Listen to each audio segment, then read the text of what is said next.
Number one, love. Number one, love. We're looking at Ephesians chapter 5, verse 25. Ephesians chapter 5, verse 25. Husbands, love your wives, even as Christ also loved the church. That's a pillar. That's a pillar in every family. That's a pillar that sustains the family, that sustains the house. Husbands, love your wives, even as Christ also loved the church. But it's not a one-sided love. Only the husband loving the wife, and the wife not loving. Somebody said, well, those wives, we don't need to teach them to love. They love naturally. That's not true. That's not true. Titus chapter 2. Titus chapter 2. And we're reading from verse 3 all through to verse 5. It says, the aged women likewise, that they be in behavior as becometh holiness, not false accusers, not giving to much wine, teachers of good things. That is, the women leaders in the church, and those who are matured, and those who have been in this race before these young women came into the race, and those who have married, they've raised families, they've raised children, and they've helped and supported their husbands, and they have manifested the quality of a Christian wife. Now they're aged, now they're elderly. Let them teach now the women. What are they to teach the younger wives? Look at verse 4. That they may teach the young women to be sober, and to love their husbands, and to love their children. And we're not talking about, a mother just naturally loving the children, a wife naturally loving the wife. We're taught in the scripture that this is a scripture, is the scripture we should look at, and the kind of love we ought to have is not just I love you, I love you. What are the components of that love? And what does the scripture expect from the husband, from the wife? That they love each other. And it says to be distinct in verse 5, and chaste. That's part of the love demonstration to the husband. Keep us at home. That's part of that love. She's not running away from home early in the morning and then very late at night, coming back. And the husband and the wife, they barely see, they barely talk, they barely relate. There's no communication. It says keep us at home good, obedient to their own husbands, that the word of God be not blasphemed. One pillar, love. The love of Christ. The love coming from the heart of Christ to the believer. We're looking at Ephesians chapter 4 verse 31. Ephesians chapter 4 verse 31. Let all bitterness and wrath and anger and clamor and evil speaking be put away from you with all malice. That's one side of love. The absence of bitterness and the absence of malice and the absence of bullying on each other, shouting on each other. That is a clamor. The absence of malice. There's no malice. You wake up in the morning, you love your wife, you love your husband, you love your children, you love your parents. There is love. That is the absence of every negative attitude. Look at the positive side of that love, verse 32. And be ye kind one to another.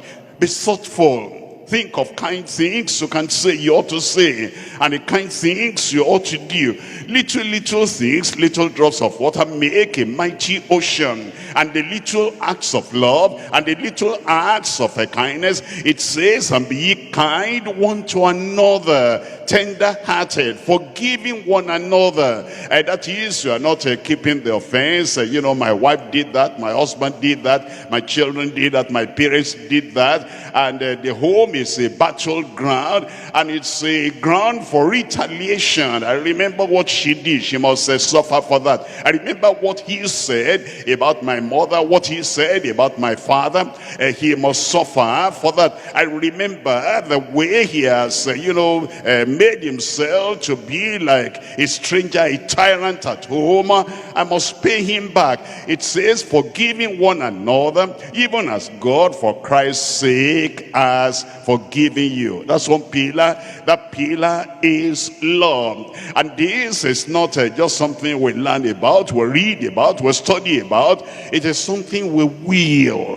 That is, by the will, you say, I'm going to love her. By your will, I'm going to love him. It's by determination. It's by a decision. And you're going to pray that whatever will contradict that kind of pillar, that will cut down that pillar in your family, that no, it will not stand. You'll be stronger than the termites. You'll be greater than the termites. You'll be greater than the things that come to the family, that happen in the family, that tries to break down the pillar of love. We're looking at Songs of Solomon, chapter 8. Songs of Solomon, chapter 8. I'm looking at verse 6. Set me as a seal upon thine heart, as a seal upon thine arm. For love is strong as death, irresistible. Love is as strong as death, but jealousy, on the other hand, is cruel as the grave. The coals thereof are coals of fire,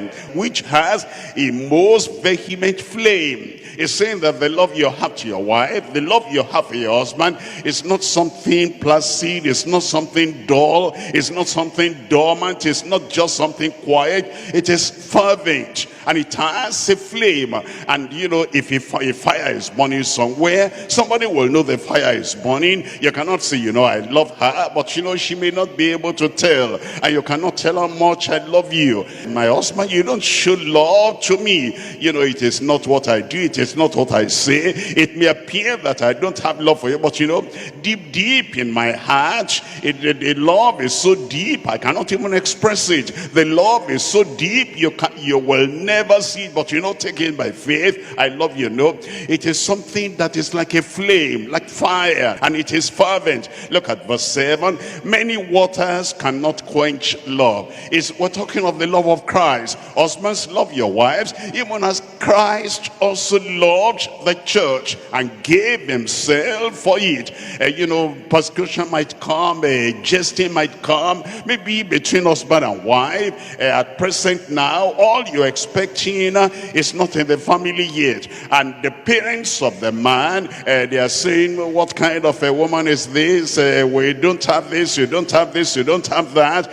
Many waters of criticism cannot quench that love. And many waters of, you know, I didn't know it will be like this, I didn't know this will happen, that will happen, and all these challenges and restrictions and, you know, a kind of poverty, I didn't know this will happen. Many waters cannot quench love, neither can the floods drown it. If a man will give all the substance of his house for love, it will utterly be contained. What that is saying is that your love is kind of superb and supreme.